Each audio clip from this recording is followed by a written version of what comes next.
Welcome to the Manifestation and Money podcast, Kayla. Hi, thank you for having me today. I am excited to have you on the show because I love the world of virtual assisting and virtual assistants and all that fun stuff. So I would love for you first to share with the listeners who Kayla is and what your story is. Yeah, so about 3 years ago, I was a paralegal. I was working in a desk, the normal 9 to 5 grind. That's actually what I went to school for. So I did paralegal studies in college.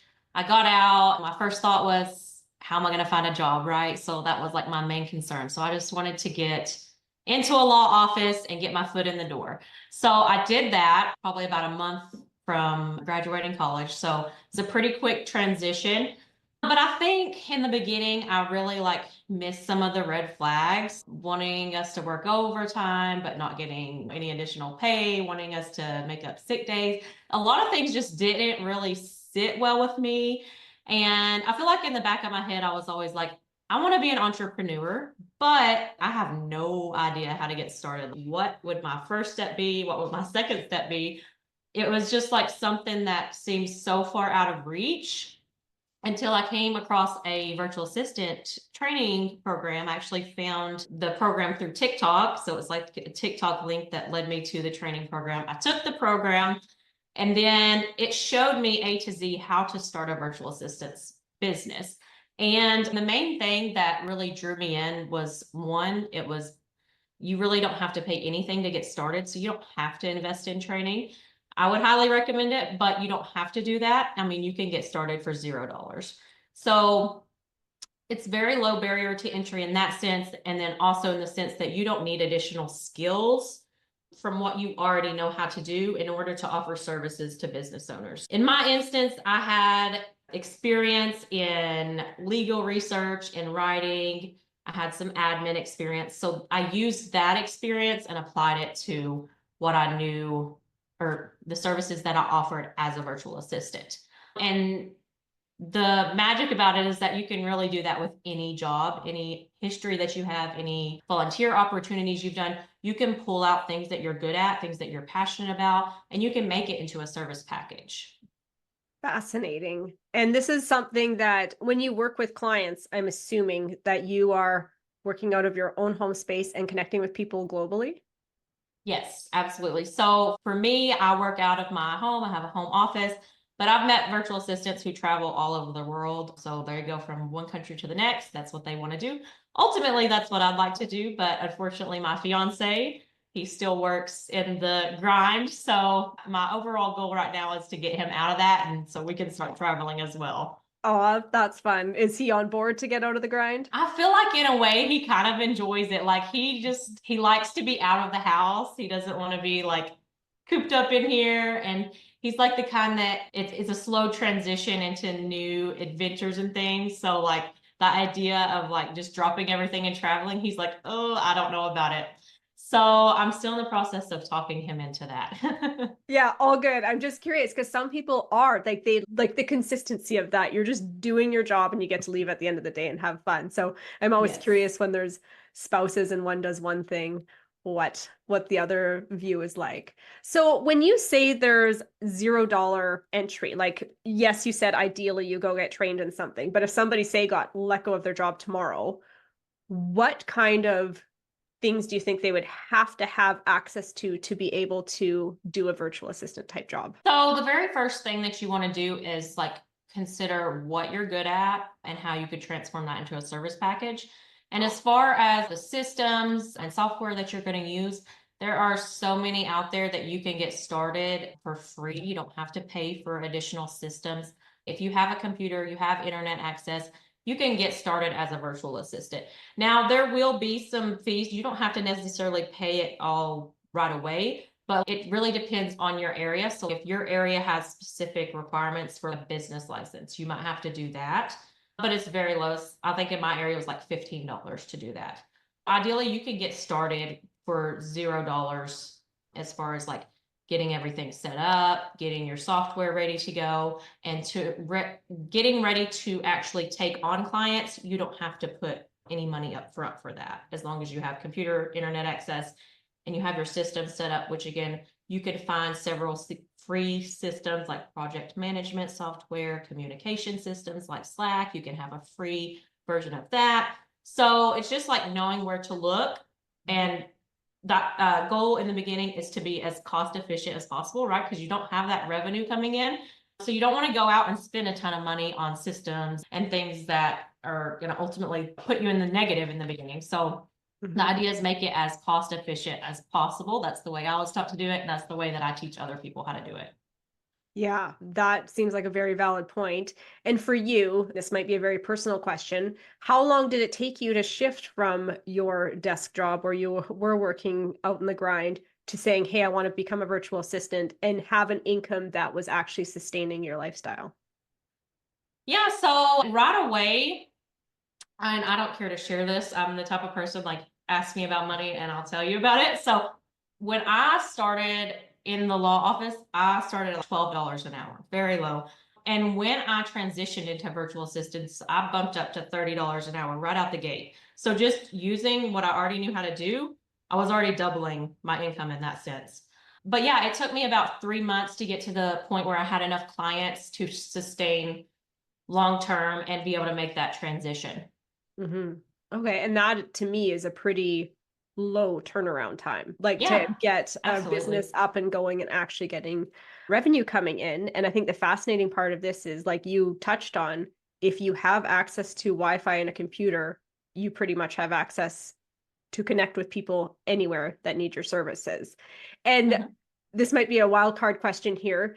What are some unique niches that you've seen in the virtual assistant world? Really, you can turn anything into a niche. If I always say if there's a market for it, you can do it. If you can explain the need to people and have them understand, okay, I need this, you can make it into a service. A lot of people start as a general admin VA, and then many people will eventually scale into like online business management, operations management. They might go into something like web design. So there's really so many different avenues that you can take in this space. Copywriting is a big one, social media management.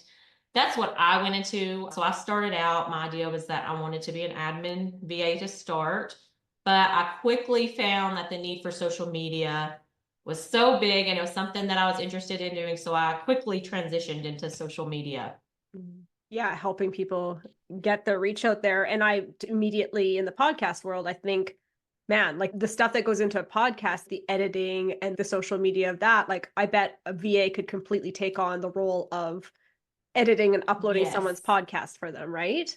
Yes, absolutely. So I have an OBM client, online business manager client right now, and we went through an online job fair recently. And I did not realize how many people actually offer podcast management as like a niche service. So it's definitely something that's becoming more popular and people are catching on to the need for it. Yeah. And I think that is the thing in any kind of entrepreneurial mindset is noticing what the needs are out there and how you can Mhm. service that. Because I have a wonderful house cleaner that comes. I don't like cleaning my house. She doesn't mind it and she does a great job, right? So for her, she's getting paid to do something she doesn't mind to do. If we can all find those things in the entrepreneurial world and see, oh, where is that need of that task that I don't mind doing? Ideally, maybe I actually like doing, then we Yes. can all be making money aside from the grind, unless the grind is your thing, because the grind is the thing for some people. It's not my thing, but it might be some people's thing, yes. So the way I like to think about it is when you think of a business owner, I mean, they're more of like the visionary for the business. They have all these ideas, all these goals, places they want to go. They don't want to be bogged down by administrative tasks. They don't want to be on social media 4 hours a day most of the time. They don't want to do a lot of the back end work that is required to be done in a business, right? That's why they would hire a bookkeeper. That's why they would, hire out people to do these tasks. So if you think about that in terms of a virtual assistant, except at the same time, you are stepping into that business owner world. So it's not like you're being told what to do, you're the employee. It's more of like you're telling them the services you offer. They can accept those services, but also at the same time, like you're considering, are they a good fit for me? It's not just, are you a good fit for them? And you have to shift your mindset when you make that transition. Like you're not an employee anymore. So you're not getting like benefit packages like you would as an employee. But there are, I mean, you can double your pay. There's really no limit to how much you can make as an entrepreneur because now you're driving the ship, right? You're not being told, okay, you're not going to get your bonus for this year. Like it's just not going to happen. You're really in control at that point. Yeah, I guess you have the control and the fact too of you can choose how many clients you're taking on Yes, to absolutely. reflect the paycheck that you want, right?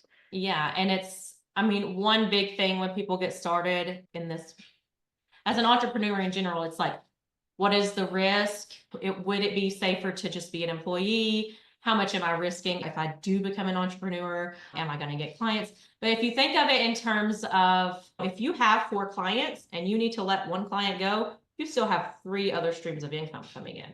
So it's not like as an employee, if you get let go, that's your income stream. There are multiple income streams and ways that you can create income streams, not just offering direct services to people, but you can also do things like sell digital products that are more of a passive way of making income. Yeah, you put a very good point out there. So if each client to you is essentially viewed as a stream of income coming in, then to me, logically, a person could be holding their 9 to 5 grind job. They could go out, take a how to become a virtual assistant type course, be starting taking on clients around their current job schedule to kind of start that stream of income coming in before they're like, okay, I'm going to pull the plug and put my notice in, right? And then just starting from Absolutely. zero. Yeah. So, where are some good places for someone who's like, I want to become a virtual assistant? How does somebody market themselves and put themselves out there to let the world know that, hey, here's what I do? Yeah, so there's several ways that you can do this. In general, Facebook is like the holy grail for me. That's where I go to find most of my clients.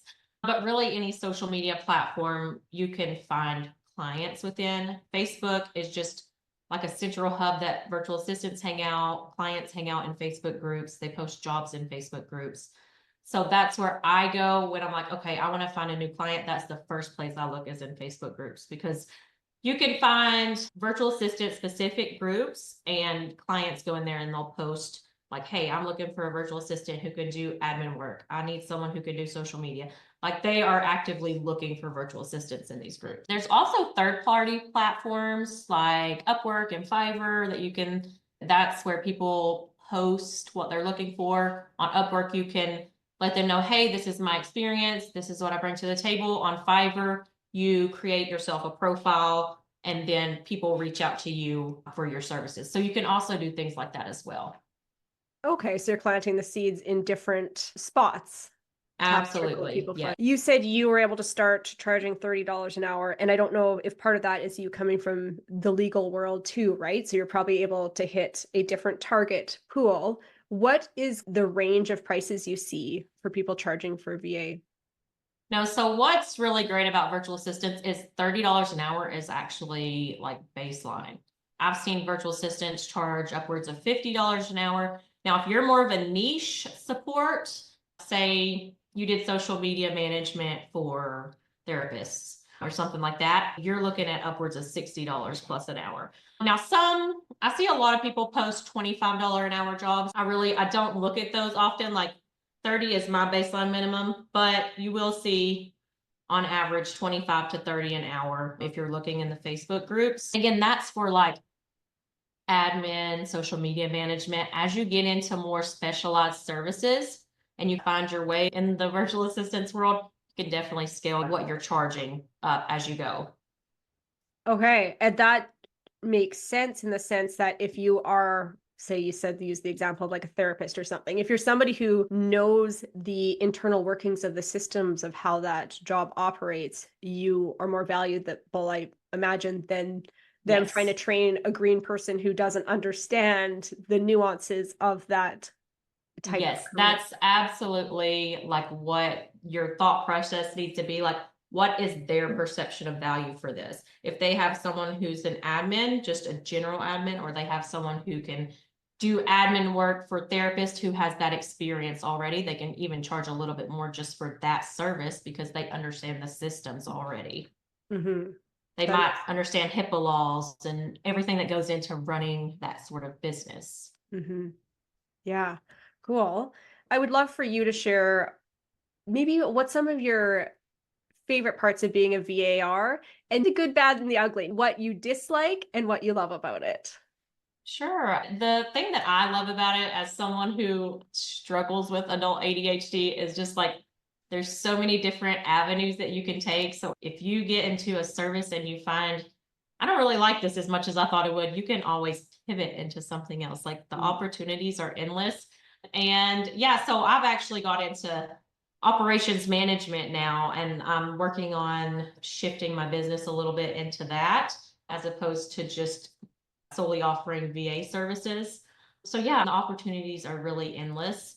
I think the downside, especially when you're in the beginning, is really just it can be easy to get your mindset in the wrong place. So you really have to like work, do some mindset work and understand that not everything's going to happen overnight.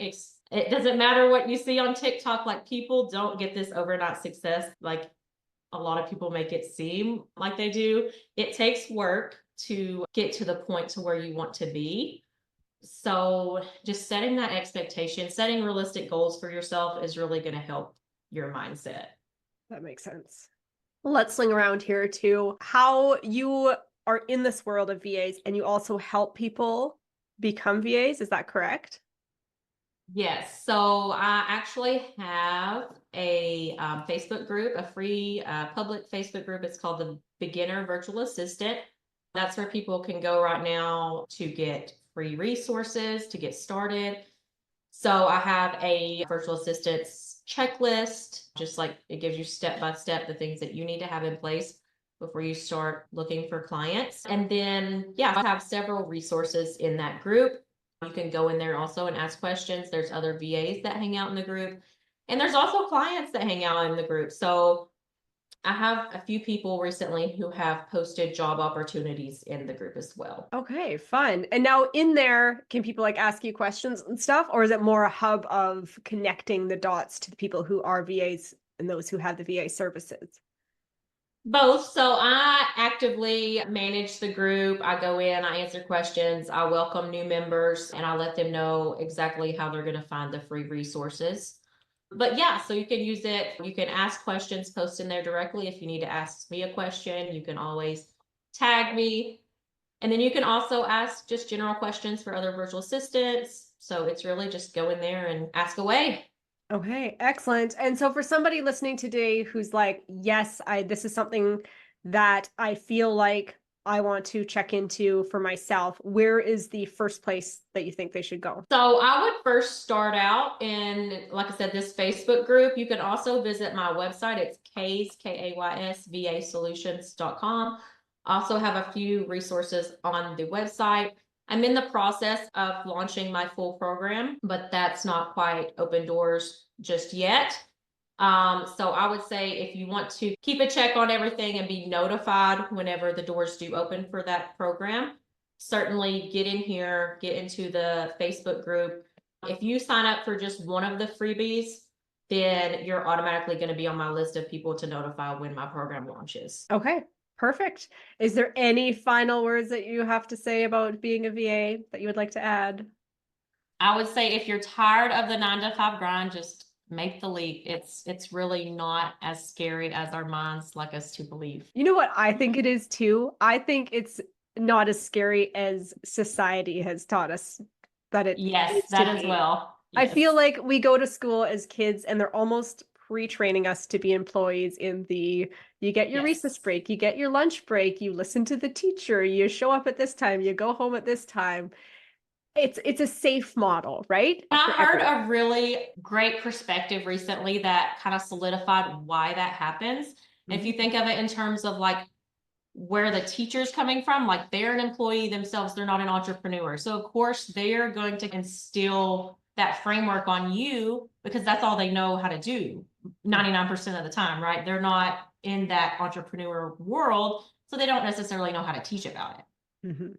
Absolutely. So that's why I believe that it's so important to, yes, listen to our teachers, learn what we need to know from them, but also find the people out there who are doing the thing that you want to do and learn from Yes. them, right? Yes, you definitely need mentors and people who can guide you along the way. Definitely wouldn't go about it on your own because there's a lot of elements and things to solidify, but it's really not that hard if you have people to lean on, people to ask questions to. You can really propel yourself very quickly into this space and get really good at offering services and finding clients if you have a support system behind you. Absolutely. Well, thank you so much for joining me on the show today, Kayla, and sharing your little bits of wisdom with the people. Thank you for having me. It was a great time and thank you.